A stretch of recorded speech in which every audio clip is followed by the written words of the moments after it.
Magandang araw sa inyong lahat.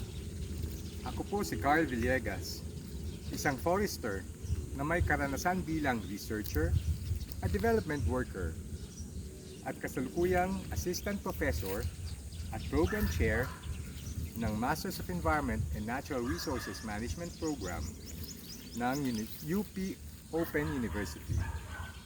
Ako rin po ay nagsisilbing Program Development Associate sa Landscaping sa UPOU.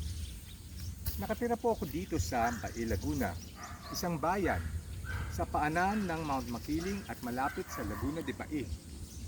Kaya talagang ramdam namin ang epekto ng mga isyong pangkalikasan sa aming lugar.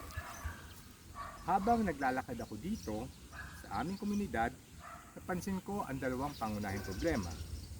Una, ang patuloy na issues sa basura, mga plastic, household waste at iba pang kalat na bumabara sa mga kanal, ilog at pati sa ating lawa. Pangalawa, ang pagkasira ng kagubatan sa mga kalapit na bundok tulad ng Mount Makiling sa aking harapan dahil sa mga unsustainable land use practices tulad ng illegal logging, slash and burn farming o kaingin at conversion ng mga forest lands para sa mga iba't ibang gamit. Dahil sa pagkawalan ng mga puno at mga natural buffers nito, mas madalas at mas matindi ang pagbaha sa aming bayan tuwing tag-ulan. Hindi na kayang saluhin ng watershed ang tubig ulan kaya mabilis itong bumababa sa mga residential areas tulad nito. Lalo na sa panahon ng tagbagyo at matagalang pag-ulan. Sa ngayon naman, ramdam na ramdam namin ang matinding tagtuyot o drought. Kita ito sa pagkatuyo ng mga halaman at puno sa paligid, dulot ng mataas na heat index. Sa tingin ko, stagnant pa rin ang mga pagsisikap para tugunan ang mga isyong ito. May mga proyekto ang LGU, DNR, ang University of the Philippines, tulad ng mga tree planting at cleanup drives, pati ang mga private sector. Pero kadalasan ay pa-event lamang o ceremonial, hindi tuloy-tuloy, hindi sustainable at kulang sa isang integrated approach.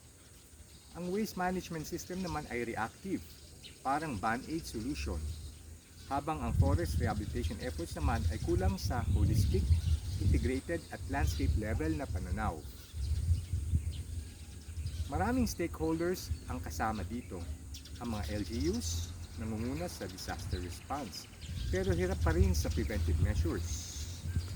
Ang DNR at iba pang national agencies na may mandato sa forest protection and conservation, environmental management, pero limitado ang enforcement, monitoring at kulang ang support sa mga livelihood activities tulad ng agroforestry, tree farming at iba pang sustainable activities. Ang mga NGOs, community groups at civil society na gumagawa ng localized projects.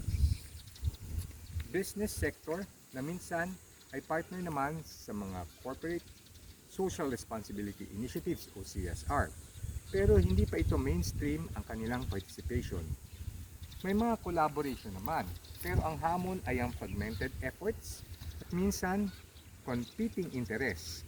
Halimbawa, ang land conversion for development kumpara versus sa forest conservation. Dagdag pa rito ang kakulangan sa political will at long-term vision. Bilang isang forester at may karanasan bilang isang development practitioner, nasanay ako sa pagsasanib ng scientific knowledge at community-based action.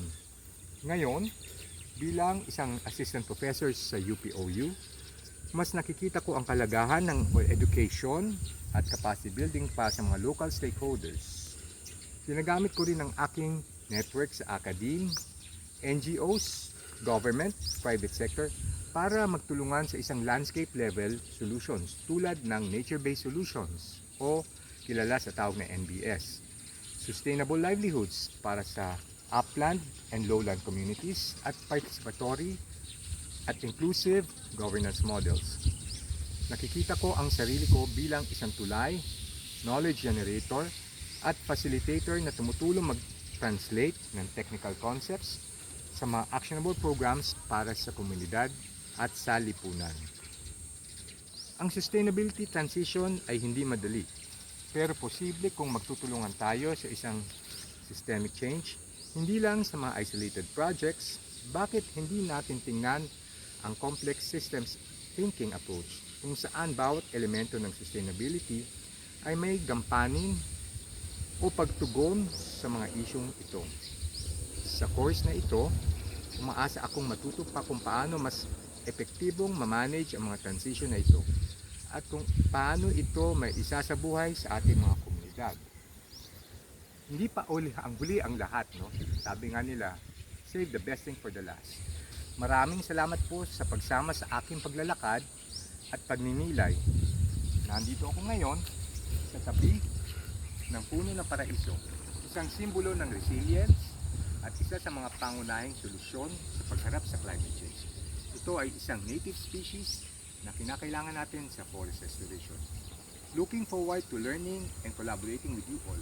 Ingat po tayo, isang magandang umaga at isang magandang kalikasan sa inyo lahat. Salamat.